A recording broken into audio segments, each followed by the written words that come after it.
Yo guys, what's going on? Robert Warshack here, and we're going to be going over the best deck since the balance change. The balance change happened yesterday. We played a lot of Hearthstone. We've actually just played a lot of Hearthstone this month in general. We've hit Legend on 2x servers. We're top 1,000 Legends on both those servers. So we've spent a lot of time figuring out what the good decks are and what's the standout. And kind of the way that I saw this new patch panning out was exactly how it kind of panned out. With Demon Hunter getting hit, Big Demon Hunter got hit. Along with the All-Spell Demon Hunter got hit. We got the Sinful brand, the Predation, and all that good stuff. So what happened there is the Relic Demon Hunter just has become the better Demon Hunter deck. The deck that doesn't really play any of the cards that got nerfed in the first place. So the Relics, what do you know, are still good.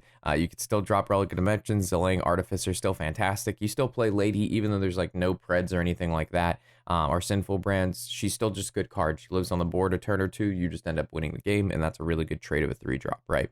So the core combo of the deck that heals it a ton and makes it really annoying to play against is the Silvermoon Arcanist and the Unleash Fel, which didn't get changed at all. So these two cards can still win games on the spot, and then on top of that, you can just discover more Unleash Fels with the studies. You can get it off into Ruby, and you can get it off of the School Teacher. So the Discover pool for Demon Hunter is incredibly powerful, along with the Relic of Phantasms and the Extinctions can be discovered, which allows you to power them up very quickly.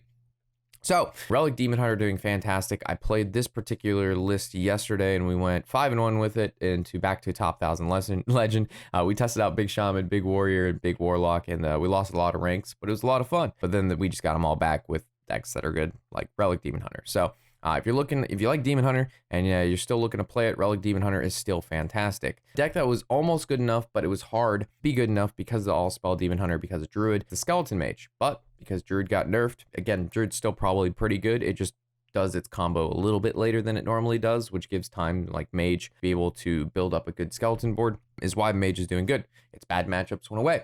So Control Mage is really, really good against a lot of the Death Knight decks. It's decent against the Big Demon Hunter. All around, it's super value between having a million Solid Alibis or a million Blizzards, being able to just generate, like, everything's discovered in this deck. So it reminds me a lot of like old Highlander Mage with Zephyrus and like Reno and Yogg-Box, because like every single card in this deck either generates another card or is going to get generated with another card. So whether Audio Splitter's making more Blizzards, or Deathborns, or Commander's making more of the spells, Nerubian's making spells, Elemental's making spells, this is infinite spells.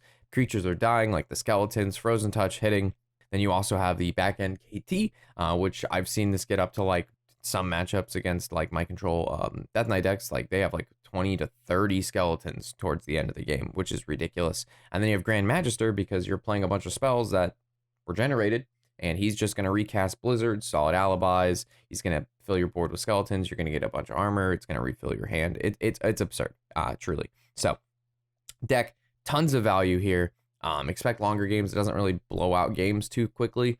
Sometimes you can, but this is definitely more of a slower control deck for the Mage. It really goes off how good you are at discovering stuff, because if you're bad at discovering random cards, then you're not going to do very good with a deck that revolves around discovering random cards. Notable in the deck is the keyboard. This card's insane. Keyboard on 2 into like a turn 4 cold case feels really nice. Blizzard, you get a free 6/6. It's just a very solid deck, very fun if you enjoy Mage, especially a level of Discover Mage. It's very, very annoying to play against, though. Oh my god, is that deck annoying. Moving to my 30-card Blood DK deck. This is the deck I have an insane amount of games played this season. I think we are close to 150 games with just this deck, and we are hovering at a 65% win rate at about 150 games. No one has those stats. So the deck's very, very good in my opinion. This was one of the decks that we played to Legend on both servers, and on top of that we played to top 1,000. Deck crushes it. Does well against every single thing besides Big Demon Hunter. And Big Demon Hunter, I haven't seen a single one since the update, because it got nerfed a little bit, even though I think the Big Demon Hunter is still really good. As soon as cards get nerfed, people instantly stop playing those decks to find the next best deck, even though that deck is still good.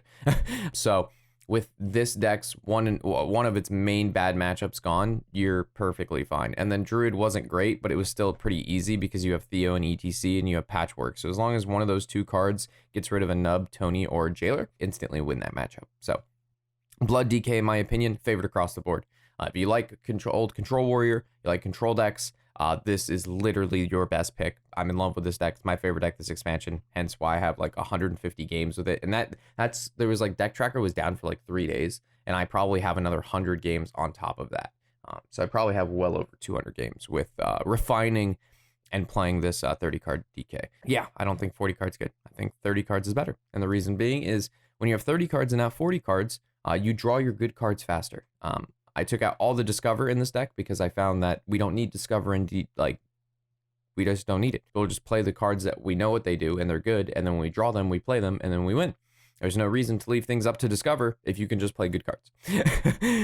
So I've taken out every single Discover card in that deck, and it works perfect for me. Undead Priest, fantastic deck, very, very aggro. Even though this deck did get nerfed, they moved the High Cultist Bishop back to 5 mana. It was literally already at 5 mana, and then they buffed it to 4 mana, but it was already good, and then it just made it tier S. So now it's just like tier A, but like the rest of the deck is still the same, right? We changed one card from 4 mana to 5 mana. That's it. Deck's still exactly the same. There's no change. So Shadow Priest, very, very good. It's basically like our Face Hunter deck, but it's even better because it has I don't even know how, but it has a massive amount of sustain. That's probably because of the Cathedral, which allows you to draw an extra card every other turn and buff a minion. You have a 1 mana draw 2, and a lot of cards in the deck just generate extra cards like Conjure, Mind Eater, Astalar. There's just a lot of things in the deck that just generate more stuff when it dies or when it comes out and whatnot. So a ton of value in the Shadow Priest deck, ton of damage in this deck, and if you're trying to gain ranks quickly, this is probably your best bet. Once you get to a little bit higher rank, like Diamond 5 and stuff, you can slow down the game, so you don't need to like grind as fast, so that's when you might want to switch to a control deck, just because you don't need really fast matchups because the grind isn't as long.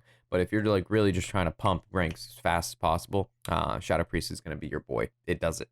This deck wins on turn 5 or 6 most of the time, if played correctly. Moving down to another Death Knight deck, that's going to be the Frost Death Knight. I still think this deck is insane. It doesn't really see any play, but whenever I played, it does very good. Its worst matchup was the All Spell Demon Hunter, which nobody plays anymore because it got nerfed, and Druid, which a lot of people don't play anymore because it got nerfed. So its 2 worst matchups are no longer there, which means it's gonna do fine.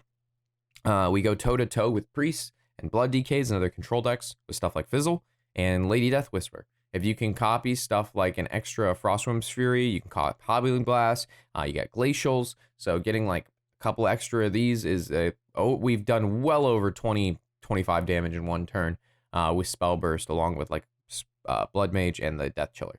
So this feels like old, basically Freeze Mage with a couple more minions in the deck, and it has weapons. So very, very solid deck, very fun in my opinion. Love playing this Frost DK deck, and it is a great time. The last deck, I know we normally only cover 5, but a notable note, pretty much still all Death Knight decks, in my opinion, are playable, even though technically the Unholy Death Knight did take a hit because the Blightfang is at 4, and now the Battlefield Necromancer is at 2. They do exactly the same thing. I don't think the stats on this card is really what made it insane. It's the fact that it summons free minions every turn. So deck's still very playable. You can still play your Unholy Death Knight, still hit Legend, still a great deck, still does wonderful. Again, some of its worst matchups were All Spell Demon Hunter and Druid. Those decks don't exist anymore, so you're going to do fine. A lot of decks were really pushed back by the All Spell Demon Hunter because of the full clear it had and the fact that you got punished for playing minions. Those 2 decks really, if you played minions against them, they punished you heavily. And any minion-based deck, like we have here, when you remove decks that punish minions from being played, they're pretty good. However, Mage is not your best friend. A lot of people are playing Mage, and if you're playing an all-minion deck, Mage is going to be a bit of a problem. So just be careful about that. You're seeing a lot of Mage. Just play Spell Burst or Shadow Priest or whatever. Just play a faster deck and kill the Mage because it doesn't have any healing. So with that, those are the best decks. If there's anything standing out to you or anything you want to add or any questions you have, feel free to ask those in the comment section below. I try to get to as many as I can. Thank you guys for watching. Of course, I'm Robert Warshack. Happy whatever the hell day it is.